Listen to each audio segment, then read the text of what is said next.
Hey, it's Christmas Day and welcome to a Take Two with Therese for Altenew.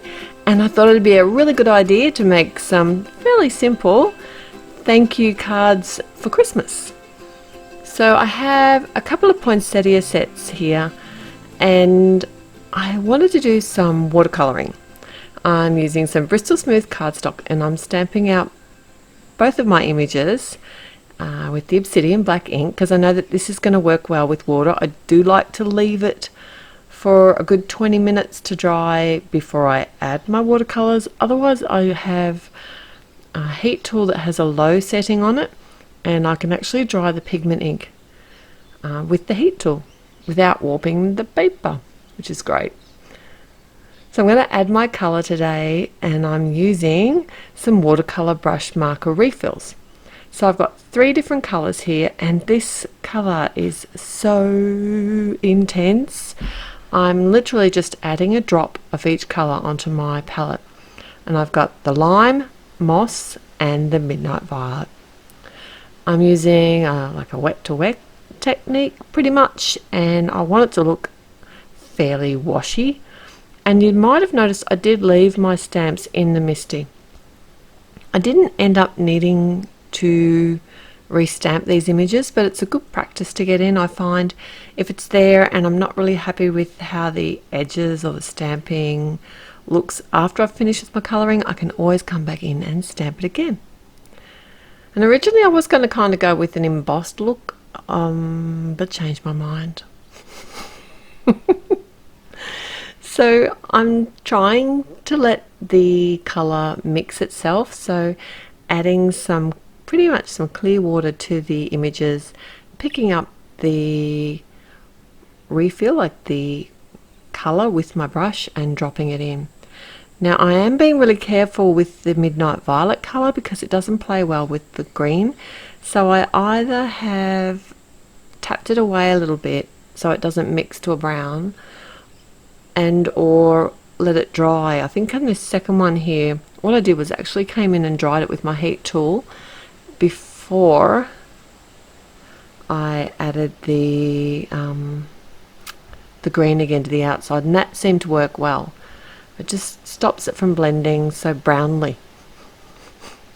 So I hope you've had a really good Christmas. 2019 has been massive.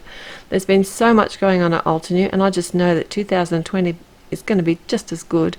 There's always so much inspiration and the design team always wow me with everything that they do. So keep an eye out for the new releases in 2020. Okay, so I'm on to my sentiment now, and here I am. I've got the gradient cardstock again. This one is the shades of purple. I can't get enough of this stuff. It's awesome. And I grabbed the midnight violet one, which is the darkest one. It kind of looks black. It's not. It's dark purple, but you know, in some of the lights it actually looks quite dark. And I've die cut that with my mini blossom. Now here I'm going backwards a step because I forgot to add my splatters to my panels, and these panels are cut slightly larger than what I needed. I thought that way I could cut them down and center my flowers a bit better on how my sentiments were going to be once I decided what I was going to do. And speaking of sentiments, I decided to pop up the mega thanks die cut on some fun foam. So I did cut that through my big shot so I didn't squish it down too much, and added some matte medium, and then I can just sort of line it up over the top of the fun foam and let it dry in place. I find this way I get the die cut lined up with the fun foam a bit better. The rest of my sentiment comes from the neighbourhood stamp set, and I'm just stamping that out with some obsidian black ink. And I did actually cut this down with my trimmer, but I didn't like it. I didn't cut it narrow enough, and I didn't stamp it very well either. So I actually came in with a marker, a Copic multi-liner, and just filled in a couple of dots where I missed. And then, like I said, I did actually come in and cut it down a bit narrower using my scissors. I did 2 lots of these sentiments because I've got exactly the same sentiments on both of my card designs today. And did I say, I don't think I told you which poinsettias I use. I use the festive poinsettia. So that's this card here.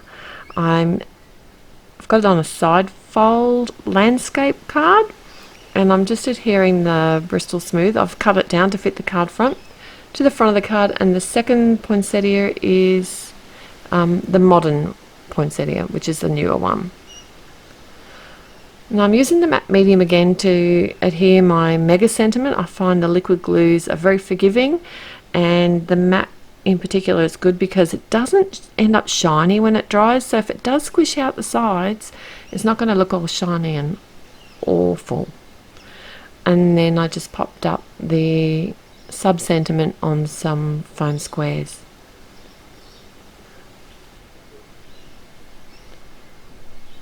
And this would have to be probably my favourite poinsettia flower ever, maybe.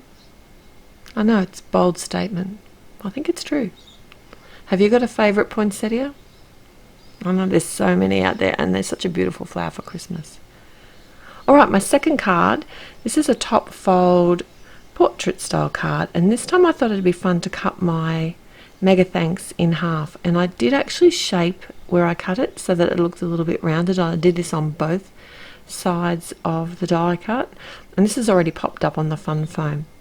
And then I thought it'd be fun to mount the Mega Thanks in two pieces in the middle of the card, and then add the neighbourhood sub sentiment across the centre. And then I did come in with some clear sparkling sequins on both of the cards and adhered those with the matte medium. Alright, so everything will be linked at the blog. If you like this video, please click on the thumbs up sign to let us know that you did, and subscribe to the YouTube channel. There's always heaps of inspiration here. I look forward to seeing you back here again real soon. Till then, bye.